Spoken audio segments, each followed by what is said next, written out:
Agoraphobia. Agoraphobia. Agoraphobia.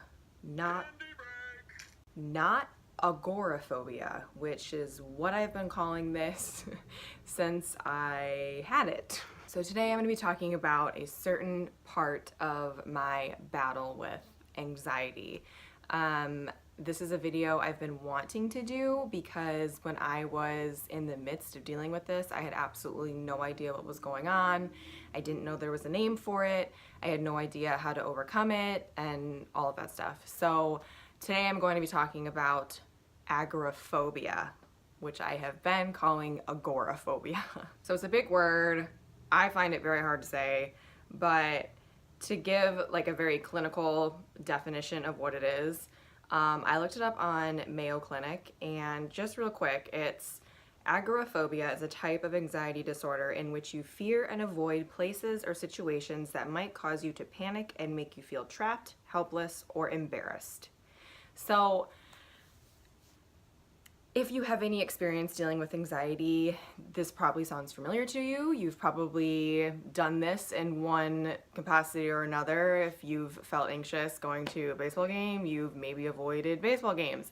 I know I've had a hint of this my entire life in grade school or middle school or high school or something when there was an event or there was anything that was going on that previously had made me anxious. I would try to get out of it just because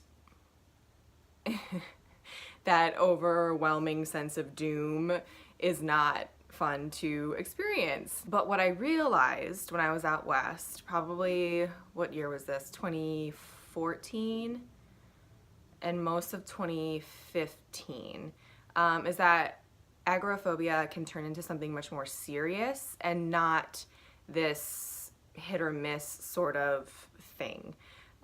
So I've talked about my experience with postpartum depression and all of these things, but when my postpartum depression initially had gone undiagnosed, my anxiety got way worse. And it got to the point where I couldn't leave my house. And it wasn't in the same way that it was when I was younger. Like, you know, oh, there's a baseball game Friday night, I'm just not gonna go. It was if I tried to go outside or if I tried to get in the car, if I tried to go somewhere to meet somebody, I would start to physically panic. I started reading stories back when I was dealing with it where people they become confined to their homes because if they go outside, that's what happens to them. They start having a panic attack, you know, sweating and having palpitations, and you know, some people pass out, some people, you know, can't breathe. This isn't something that I knew I had right away. It took a lot of going out and being terrified of exiting and going anywhere, I mean even like church, that I realized something way bigger was happening. And I was relieved to find out that there was a name attached to it, because after a while you kind of start just feeling straight up crazy. Like, there is no better way to phrase it.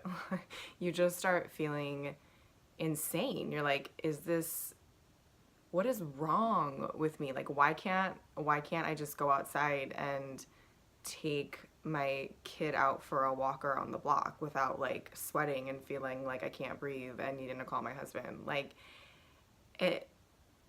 you really start to feel like you're going out of your mind because you don't know if what you're feeling is real, or if you're just all making it up in your head, or all of that.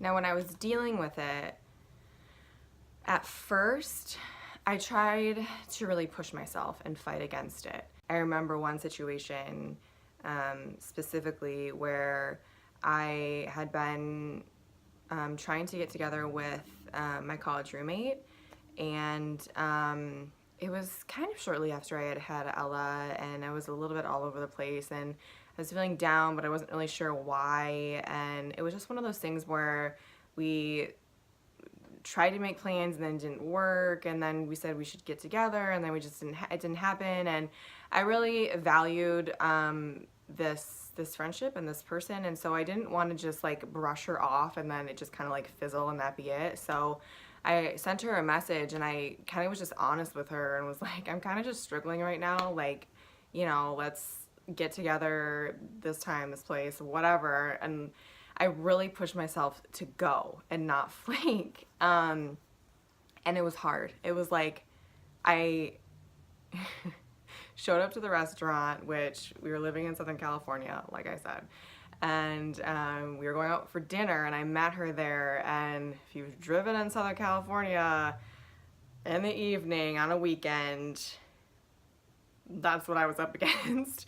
And I remember I got to the restaurant and I was just like totally drenched in sweat. I was like, thank you, Jesus, I wore black because this is disgusting. Like my shirt was flowy and I was like, okay, at least I'm good in this area. But I remember that night coming home I remember coming home feeling good and kind of feeling disappointed that I couldn't go out and do that kind of stuff freely, really, and not feel all of this stuff attached with it that would make me want to avoid doing anything like that with anybody. That was probably the first time where I really realized something is just off. Like, I mean, I have anxiety. I've always had anxiety into some degree, but that was like crazy.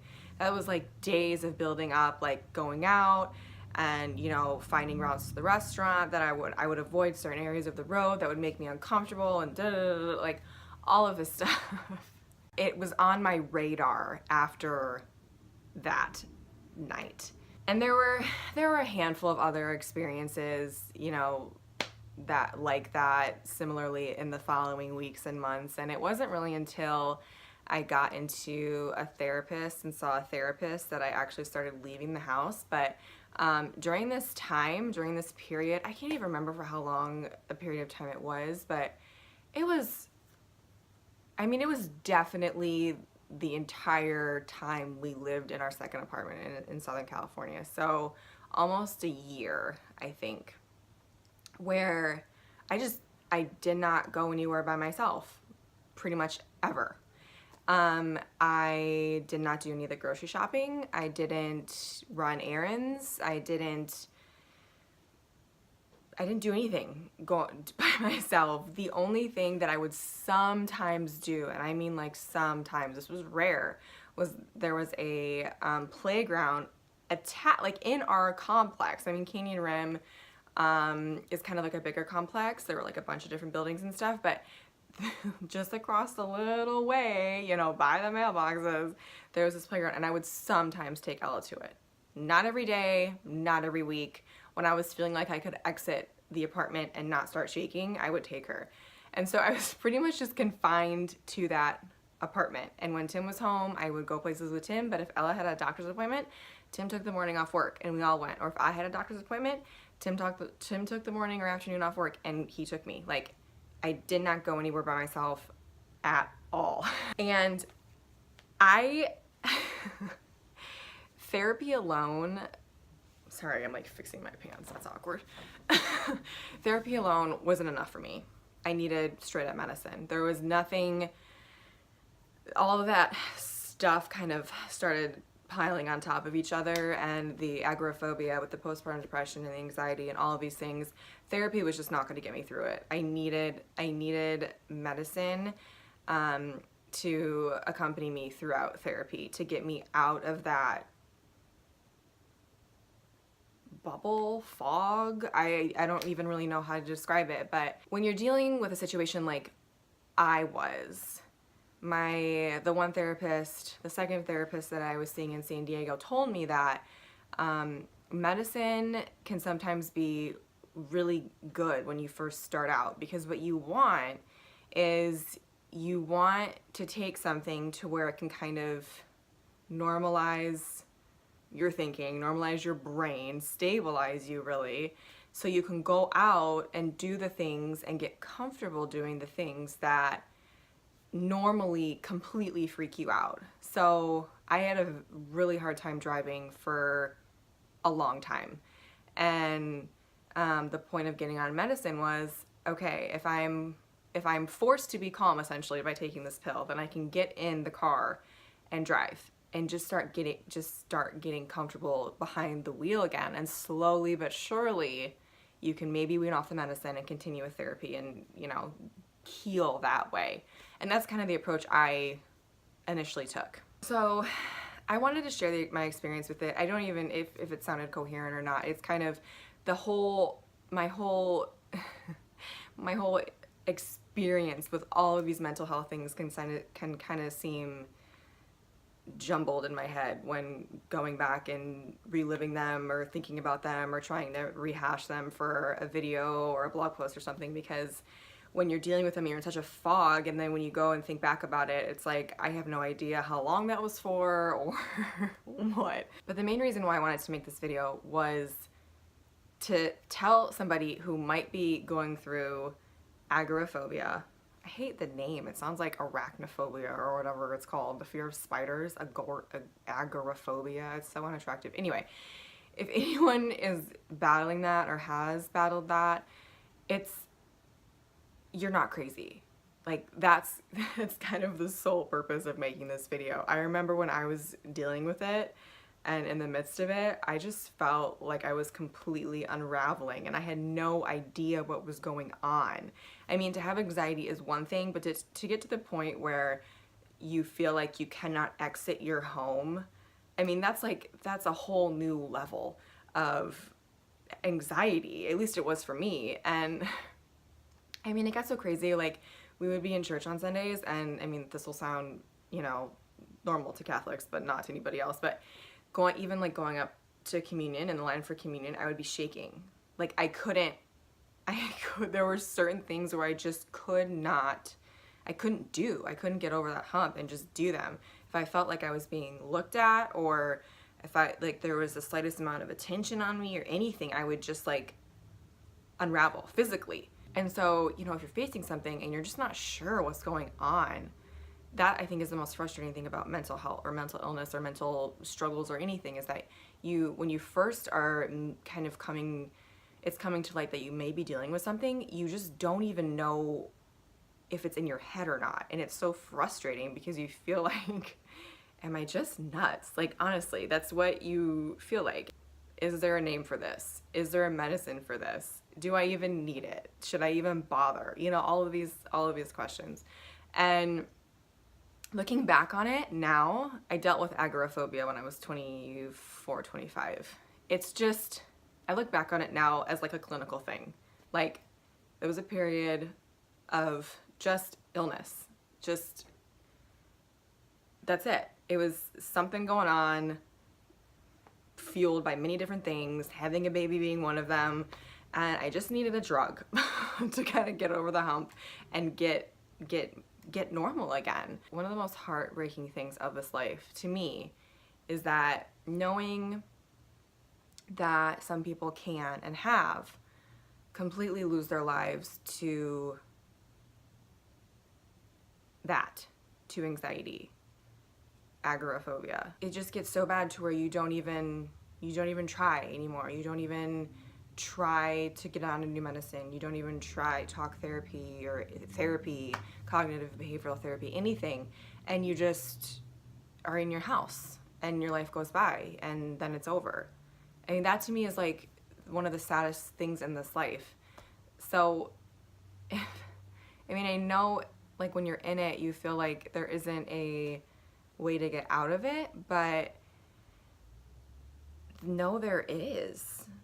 You don't need to just sit there and, you know, let this rule you and never leave your house again. It was probably the most, next to postpartum depression. Postpartum depression was, and what's the word, antenatal? I can't remember what it's called, but when you have depression during pregnancy, that's also very difficult. But postpartum depression was the hardest. I would say agoraphobia is a close second. It's the hardest thing that I've dealt with in any sort of mental health, in this mental health journey that I've had. And I feel so deeply for people who are currently in that situation or have, you know, gone through something similar and got out of it. Good for you. It's not easy. I kind of wish that I would have stumbled upon a video like this 3 years ago when I was like, what the hell is happening? And just heard somebody say, you're not crazy. So that's the point of this video. That's what I've got. I know my uploading schedule has been completely all over the place. No consistency whatsoever. I'm trying. I'm a mom. My 3-year-old is basically a 4-year-old going on, you know, a mini teenager, and my little one is now a 2-year-old, so my life is crazy. I have no time to do this sort of stuff. I try to do it whenever I can. My kids are in daycare today, so hence this video and this upload. I'm gonna try to keep at it. I'm gonna try to keep at it. Let me know if you like them and if they've helped you out in some way. And I'll see you guys next time. Bye, guys.